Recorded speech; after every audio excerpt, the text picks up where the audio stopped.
Hello students. In this video we are going to study about the nucleus. मागचे दोन video आपण पाहिले. एक होता ॲनिमल सेल ज्याला आपण प्राणी पेशी म्हणतो आणि दुसरा होता वनस्पती पेशी plant cell. Animal cell and plant cell. सेलचे दोन टाईप हे आपण फक्त इंट्रोडक्शनरी पाहिले, फक्त ओळख करून घेतली. त्याच्यामध्ये मी तुम्हाला काही जे तुमचे सेल ऑर्गॅनलीज आहेत ते वेगवेगळे सांगितले, बरोबर आहे. मग ह्या ज्या सेल ऑर्गॅनलीज आहेत सगळ्यामध्ये त्याच्यामध्ये एक महत्त्वाचा घटक तुम्ही बघितला, न्यूक्लियस. हा न्यूक्लियस आहे काय, तर हे त्या न्यूक्लियसचं स्ट्रक्चर आहे. ॲनिमल सेलमध्ये, प्लांट सेलमध्ये हा न्यूक्लियस असतो हे आपण पाहिलं. मग ह्या न्यूक्लियस जो आहे, ज्याला तुम्ही केंद्र कसं म्हणता, त्याचे हे स्ट्रक्चर आहे, त्याची ही रचना आहे. याच्यावर बघा, इथे तुम्हाला रायबोझोम्स दिसत आहे. पहिला घटक जो दिसतोय या न्यूक्लियसवर तो कोणता आहे? रायबोझोम आहे. ठीक आहे. हा घटक आता तुम्ही म्हणणार, हा तर आम्ही ॲनिमल सेल आणि प्लांट सेलवर पाहिलेला होता. या न्यूक्लियसवर सुद्धा हे छोटे छोटे इथे तुम्हाला हे दिसत आहेत, कर्सर जिथं आहे ते बघा, हे रायबोझोम्स आहेत. ठीक आहे. मग हे रायबोझोमचं काम सगळ्यांना माहिती आहे, फंक्शन सगळ्यांना माहीत आहे की प्रोटीन सिंथेसिस करतात, बरोबर आहे. तुम्ही म्हणाल आता हे तर तुम्ही मागच्या व्हिडिओमध्येच सांगितलेलं होतं, बरोबर आहे. पण इथे लिहिते मी खाली, इथे जे प्रोटीन सिंथेसिस होतात, हे जे प्रोटीन आहेत हे काय होत असतात, हे आतमध्ये न्यूक्लियसमध्ये जात असतात. ठीक आहे. इथे एक पेरी न्यूक्लियर स्पेस असते. ठीक आहे. इथे इन डिटेलमध्ये तुम्हाला नाही दाखवलेली, पण लक्षात घ्या, हे जे रायबोझोम आहेत जे इथे प्रोटीन सिंथेसिस करतात ते आतमध्ये जात असतात. ठीक आहे. मग बघा, आता पुढचा जो आहे सेकंड वन, न्यूक्लियर पोर, जो इथे आहे बघा, हा दुसरा आहे घटक न्यूक्लियसचा, किंवा भाग, पार्ट असं तुम्ही म्हणू शकता, न्यूक्लियर पोर. मग हा जो न्यूक्लियर पोर आहे हा करतो काय? आता न्यूक्लियर पोर म्हणजे छिद्र छिद्र आहेत, छोटी छोटी तुम्हाला दिसत आहेत. सिंपल आहे की बाहेरून आत जात असणाऱ्या न्यूक्लियसमध्ये गोष्टी न्यूक्लियर पोर मधून. आता कोण कोण आत जात असेल, तर जे काही छोटे छोटे मोलिक्यूल असतात, ज्याला तुम्ही स्मॉल मोलिक्यूल म्हणता, ते काही आयन सुद्धा फ्रीली जात असणार आहेत, कुठल्याही एनर्जीची गरज नसणार आहे त्यांना. आणि त्याचबरोबर प्रोटीन्स जात असणार आहेत. आता प्रोटीन्स म्हणजे बघा, जे इथे तयार झाले त्या रायबोझोमवर, हेच प्रोटीन इथून आतमध्ये जाणार आहेत. दोन मुद्दे व्यवस्थित आपल्याला समजले इथे. ठीक आहे. तिसरा जो आहे तो बघा कोण आहे? Nuclear envelope. ठीक आहे. तिसरा जो आहे हा आहे न्यूक्लियर एनवेलप.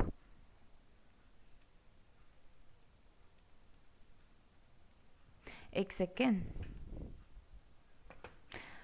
ठीक आहे. हा आहे न्यूक्लियर एनवेलप. मग हा न्यूक्लियर एनवेलप करतो काय, तर प्रोटेक्ट करतो. प्रोटेक्ट काय प्रोटेक्ट करतो? Genetic material. Protect the genetic material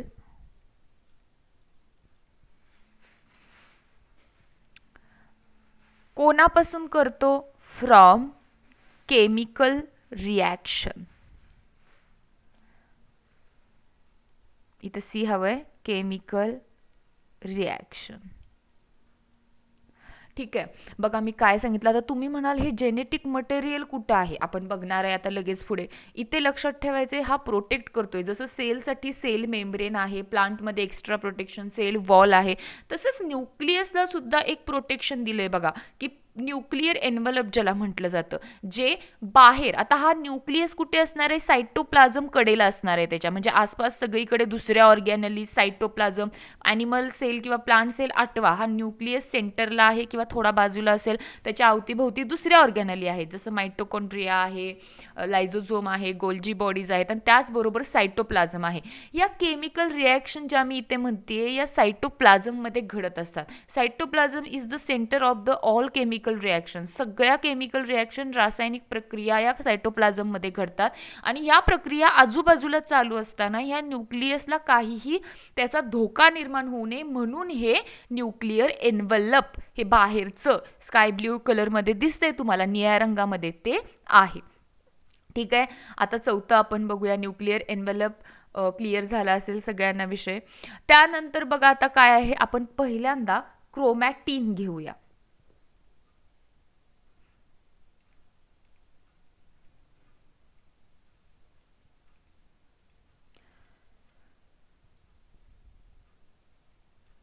ठीक आहे. क्रोमॅटिन, ठीक आहे, अगोदर आपण शेवटला क्रोमॅटिन घेऊया, पहिल्यांदा दुसरा घेऊया. याची एक दुसरी इमेज जी आहे ती तुम्हाला दाखवायची आहे, म्हणून हा शेवटी ठेवूया, सॉरी. त्याच्या अगोदर आपण घेऊया आता न्यूक्लिओप्लाझम.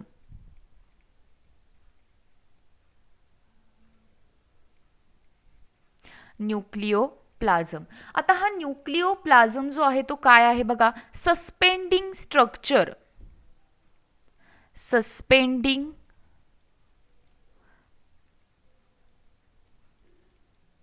स्ट्रक्चर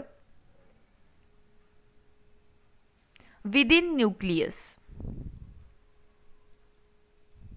विदिन न्यूक्लियस म्हणजे न्यूक्लियसमध्ये एक असं स्ट्रक्चर आहे, जसं बघा सेलमध्ये सायटोप्लाझम असतो तसाच इथे बघा प्लाझम, सायटोप्लाझम, न्यूक्लिओप्लाझम, तसंच एक सेमी फ्लुइड लाईक स्ट्रक्चर आहे, जेली लाईक स्ट्रक्चर आहे, जे या न्यूक्लियसमध्ये सुद्धा आहे, ज्याच्यामध्ये ह्या दुसऱ्या सगळ्या याच्यामध्ये हे दुसरे पार्ट आहेत ते या न्यूक्लिओप्लाझम मध्ये आहेत. जसे मायटोकॉन्ड्रिया, गोल्जी बॉडीज हे सायटोप्लाझम मध्ये आहेत, सस्पेंडेड आहेत.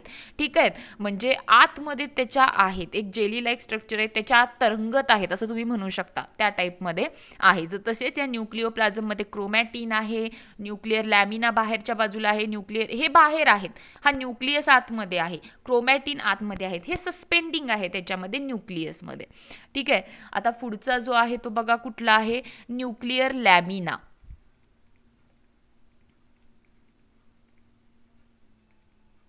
Nuclear lamina. आता हा न्यूक्लिअर लॅमिना आहे तो काय करतो, या न्यूक्लिअर लॅमिनामध्ये काही महत्त्वाच्या प्रोसेसेस घडतात, जसं की डीएनए, सॉरी रेप्लिकेशन नाही, डीएनए ट्रान्सक्रिप्शन नाही, डीएनए रेप्लिकेशन. ठीक आहे, आरएनएचं ट्रान्सक्रिप्शन होत असतं.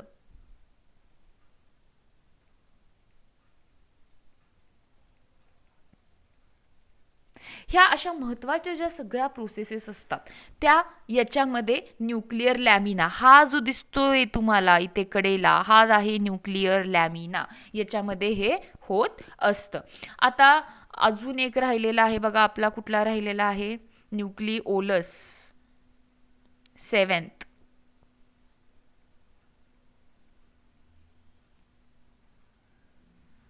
हा न्यूक्लिओलस काय करतो, जसं आपण म्हणतो रायबोसोम काय करतात, प्रोटीन सिंथेसिस करतात, तसंच हा न्यूक्लिओलस जो आहे हे कशाचं सिंथेसिस करतो, रायबोझोमचं सिंथेसिस करतो.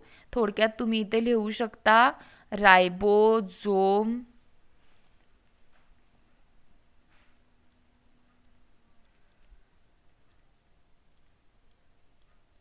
सिंथेसिस.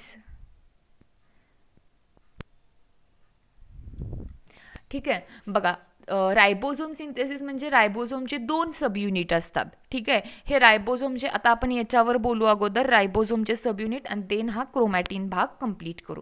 पहिल्यांदा बघा आता आपण काय बघितलं, रायबोझोम जे प्रोटीन सिंथेसिस करतात, पण ह्या न्यूक्लियसवर जे रायबोझोम आहेत ते प्रोटीन सिंथेसिस करतात आणि ह्या न्यूक्लिअर पोअर आहेत त्याच्याद्वारे ते आत पाठवतात. न्यूक्लिअर पोअर स्मॉल मोलिक्यूल, लहान मोलिक्यूल असतील, आयन्स असतील, प्रोटीन म्हणजे जे प्रथिने इथे तयार झालेत हे या न्यूक्लिअर पोअरमधून आत जाणार.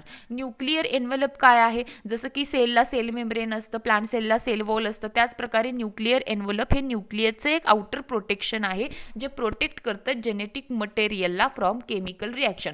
क्रोमॅटिन बघत असताना जेनेटिक मटेरियल काय आहे हे आपण बघणार आहे.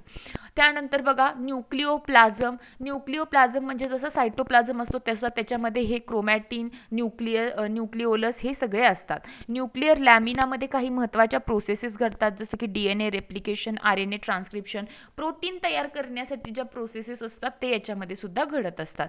त्याच्यानंतर न्यूक्लिओलस, रायबोसिस जे बाहेर आहेत हे सिंथेसिस होण्याचं ठिकाण जे आहे हे न्यूक्लिओलस आहे. ठीक आहे, एवढं तुमच्या सगळ्यांचं क्लिअर झालं असेल असं मी समजते, आणि ही इमेज आहे ती आत्ता मी डिलीट करते.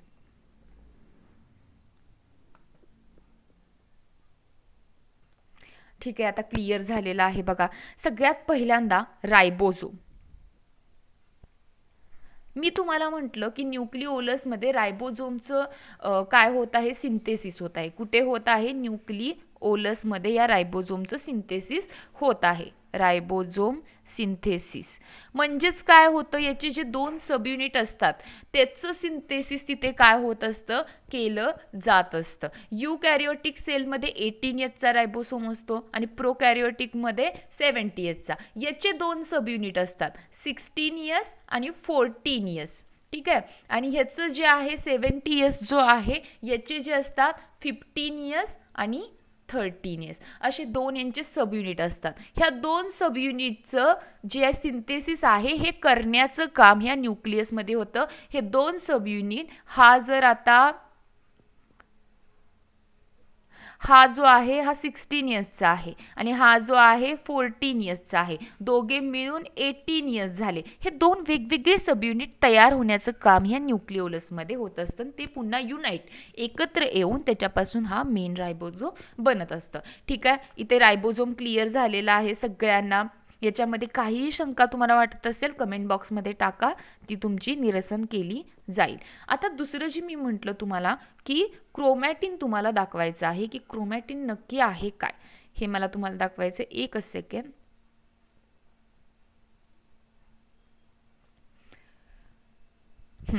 ठीक आहे, ही इमेज थोडीशी छोटी दिसत असेल पण दिसतीये क्लिअर. ठीक आहे, स्क्रीन जरा फुल करून बघा.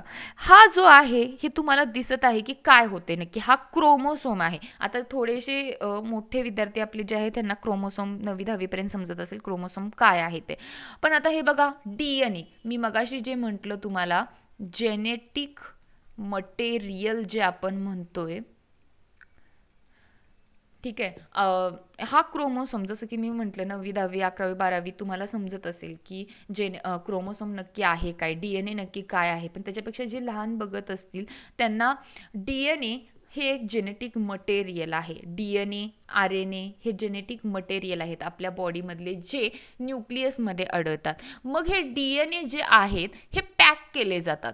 पॅक कसे केले जातात, तर एक हिस्टोन नावाचा प्रोटीन असतो. हिस्टोन नावाचा प्रोटीन प्रथिन आहे जो याच्यामध्ये न्यूक्लियसमध्ये असतो.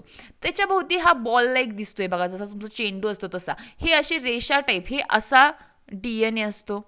आपल्याला माहित आहे हा डीएनए असा असतो. हा डीएनए काय होतो, याच्या भोवती भोवती भोवती अगदी गुंडाळत जात असतो. ठीक आहे, आणि असा गुंडाळा जाऊन जाऊन जाऊन अनेक हिस्टोन प्रोटीन भोवती गुंडाळा जाऊन जाऊन ही अशी तयार होते चेन. ठीक आहे, त्याला हा एक थ्रेड झाला क्रोमॅटिन. ठीक आहे, हा क्रोमॅटिन फायबर झाला आणि हे क्रोमॅटिन फायबर मिळून हे असं स्ट्रक्चर बनवत असतात. हा जर एक असा क्रोमोसोम आहे तर त्याच्या मध्ये असे क्रोमॅटिन फायबर असतात. हे क्रोमॅटिन फायबर जे आहेत हे हिस्टोन प्रोटीन भोवती गुंडाळलेले असतात आणि असं बनून हा आपल्याला क्रोमोसोमचं स्ट्रक्चर मिळत असतं. म्हणजे डीएनए जेनेटिक मटेरियल आहे, हिस्टोन भोवती गुंडाळलेला आहे, त्याच्यापासून क्रोमॅटिन फायबर तयार झालेला आहे. बघा, जसं की हा डीएनए आहे, डीएनए आहे हा हिस्टॉन भोवती गुंडाळलेला आहे. हिस्टॉन एक प्रोटीन आहे, याच्या भोवती गुंडाळलेला आहे. हिस्टॉन जे आहेत हे असे एकत्र येऊन क्रोमॅटिन फायबर तयार करत आहेत. क्रोमॅटिन फायबर सगळे एकत्र येऊन एक असं स्ट्रक्चर बनते ज्याला आपण क्रोमोसोम, मराठीत तुम्ही त्याला गुणसूत्रे असं म्हणता. ठीक आहे, पुढचा जो चॅप्टर आहे त्याच्यामध्ये क्रोमोसोम हे सगळं आपण पाहणार आहोत, पण त्याच्या आधी हेही माहीत असणं तुम्हाला गरजेचं आहे. आत्ता एका ह्याच्यात समजलं नाही, व्हिडिओ पुन्हा रिपीट करून पहा म्हणजे तुम्हाला कळेल. आजचा भाग आपण न्यूक्लियसचा बघितलेला आहे. अजून सुद्धा यात कोणाला काही शंका असेल तर मला नक्की सांगा. काही क्वेश्चन असतील तर कमेंट बॉक्समध्ये टाका म्हणजे ते तुम्हाला समजून जातील. अजूनही चॅनेल कोणी सबस्क्राईब केलं नसेल तर सबस्क्राईब करा म्हणजे नोटिफिकेशन तुम्हाला पडून जातील. थँक्यू.